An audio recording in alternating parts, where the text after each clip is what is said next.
Jika masih berupa pikiran, pikiran itu tidak bisa dihukum. Yang bisa dihukum adalah perbuatan atau ucapan dan tulisan.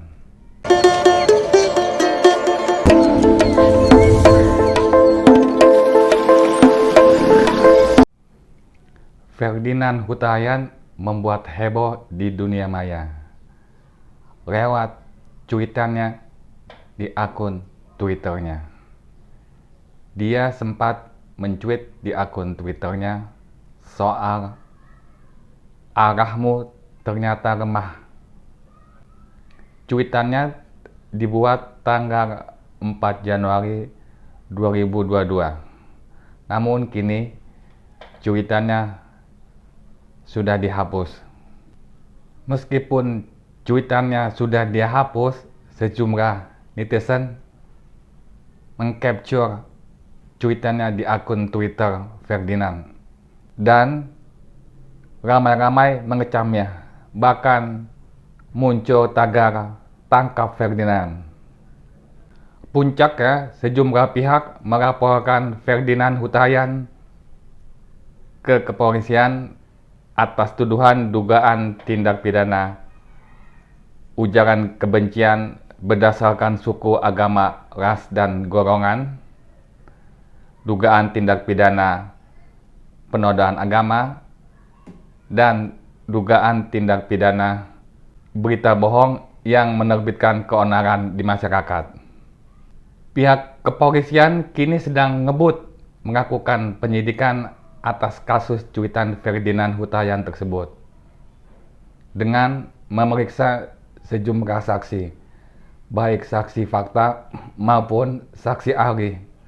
Bahkan disebut-sebut pihak penyidik melibatkan ahli dari 5 agama untuk mengusut kasus cuitan Ferdinand tersebut. Ferdinand sudah meminta maaf karena sudah membuat heboh. Ia mengaku tidak berniat menyerang pihak manapun. Meskipun begitu, penyidik tetap melanjutkan penyidikannya, melanjutkan perkaranya. Nah, tindak pidana yang dituduhkan kepada Ferdinand Huta yaitu tindak pidana ujaran kebencian berdasarkan suku, agama, ras, dan golongan, tindak pidana penodaan agama, dan tindak pidana penyebaran berita bohong yang menerbitkan keonaran di masyarakat diatur di mana?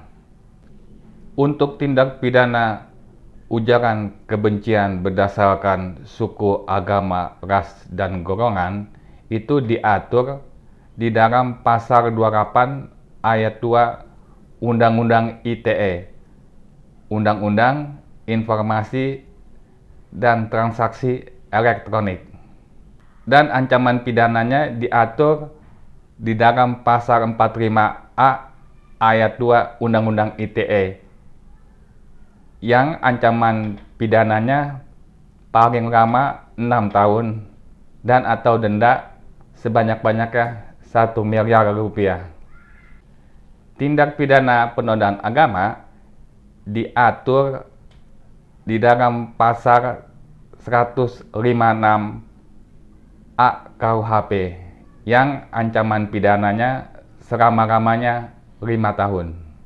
Sedangkan tindak pidana penyebaran berita bohong yang menerbitkan keonaran di masyarakat itu diatur di pasal 14 ayat 1 dan ayat 2 Peraturan Hukum Pidana Undang-Undang Nomor 1 Tahun 1946 yang ancaman hukumannya selama-lamanya 10 tahun. Jika kita perhatikan ya, bunyi cuitan Ferdinand Huta di akun Twitternya, dia menyebutkan seperti ini: "Kasihan sekali, arahmu ternyata lemah. Harus dibela. Kalau aku sih, arahku luar biasa. Maha segalanya, dialah pembelaku selalu. dan arahku tak perlu dibela.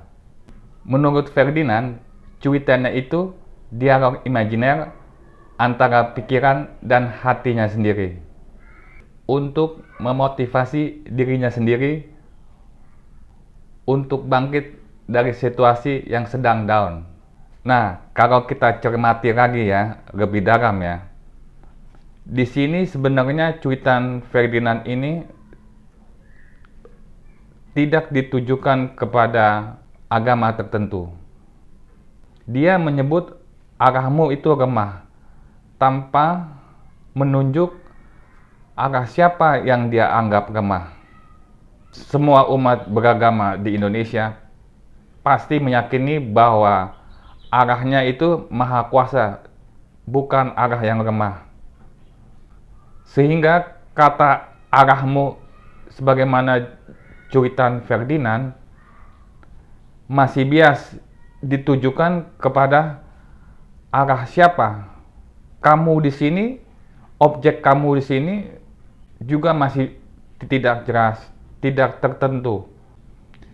Yang mengetahui arahmu seperti di cuitan Ferdinand sebenarnya hanya Ferdinand sendiri, tapi masih berbentuk apa yang dipikiran, tidak dia sebutkan secara jelas.